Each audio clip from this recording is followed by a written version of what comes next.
Warangal MP Pasnoori Dayakar మాట్లాడుతున్నారు. ఇప్పుడు ఆ లైవ్ చూద్దాం. మీరు అందరూ సమిష్టిగా చేసుకోవాలని కూడా సార్ చెప్పడం జరిగింది. అదేవిధంగా ఎవరికి ఇచ్చిన మిగతా వాళ్ళందరం కూడా ఒక కార్యకర్తలాగా పనిచేసుకొని ఎవరికి ఇచ్చినా గానీ అందరం కూడా కలిసి ఒక కోఆర్డినేషన్ తోటి గెలుపు కోసం, ఎందుకంటే గత చరిత్ర, ఉద్యమ చరిత్ర వరంగల్ నగరానికి ఉంది. ఎప్పుడు కూడా 3 లక్షలకు తగ్గకుండా మెజార్టీ తోటి కూడా ప్రజలు గెలిపించిండ్రు. అప్పుడు చేసిన వర్క్ కూడా అప్పుడు ఎమ్మెల్యేలు, ఇప్పుడు కొంతమంది మాజీ ఎమ్మెల్యే లైన్లో.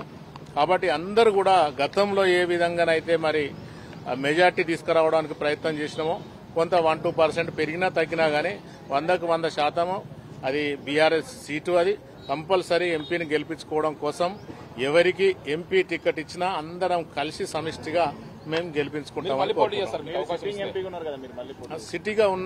సిట్టింగ్ ఎంపీగా ఉన్నా ఇస్తే కంపల్సరీ గెలుస్తా. నాకు ఎవరైనా ఎంపీ కాదంటారా, కంపల్సరీ ఇస్తే స్వీకరిస్తాం. అది అదృష్టమే కదా, 3rd టైం రావడం అంటే అదృష్టమే. కంపల్సరీ ఇస్తే చేస్తా. ఇయ్యకున్నా కార్యకర్త లెక్క పనిచేసిన వచ్చిన నేను, ఎంపీ కోసం వచ్చిన కాదు. నేను ఉద్యమ సమయంలో 2001 దాదాపు 24 సంవత్సరాల క్రితం నుండి కూడా పార్టీలో కమిట్మెంట్ గా చేసే వ్యక్తిని.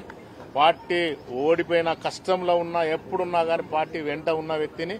కంపల్సరీ గౌరవ కేసీఆర్ గారు ఆలోచించి ఎవరికి టికెట్ ఇచ్చినా గానీ మేము గెలుపు కోసం అందరం కూడా సమిష్టిగా ప్రయత్నం చేస్తాం. అట్లానేం లేదా, ఎందుకంటే బీజేపీలో క్యాండిడేట్స్ లేరు కాబట్టి వాళ్ళ ప్రయత్నం బీజేపీలు చేస్తాను. అది మనం తప్పుపట్టడం అవసరం లేదు. కానీ పోవడం లేదు కాబట్టి ఫోర్స్ చేస్తా అంటారు. బీజేపీలు నన్ను కూడా అడిగిండ్రు, కానీ మనం పోతామా? ఎందుకంటే మనం బేస్డే బీఆర్ఎస్ అంటే కింది స్థాయి నుండి వచ్చిన మేము, కార్యకర్తగా వచ్చిన, ఏదో ట్రాక్టర్ల లారీల ఉద్యమాలు చేసి వచ్చిన వాళ్ళం మేము. వచ్చిన వాళ్ళని మరి ఈ రోజు ఎంపీగా గెలిపించుకున్న వాళ్ళం మేము. వ్యక్తిత్వం దిగదార్చుకొని రాజకీయాల కోసం వచ్చిన వాళ్ళం కాదు.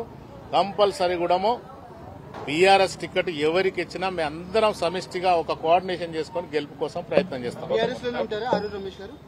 100% ఉంటారు, అందరు కూడా ఉంటారని భావిస్తున్నాం. 100% అట్లా ఏం లేదు. 2 సార్లు హైయెస్ట్ మెజార్టీ తోటి హరీష్ అన్న తర్వాత అరూర్ రమేష్ కూడా హైయెస్ట్ మెజార్టీ తోటి గెలిపించిండ్రు. ఏదో కొన్ని మాటలన్నీ నమ్మి కొంతమంది అది కావచ్చు. ఆయన మంచి నాయకుడు. అందరం కూడా కలిసి సమిష్టిగా మేము అందరం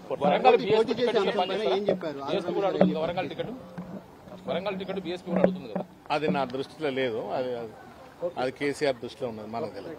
ఓకే, థ్యాంక్ యూ.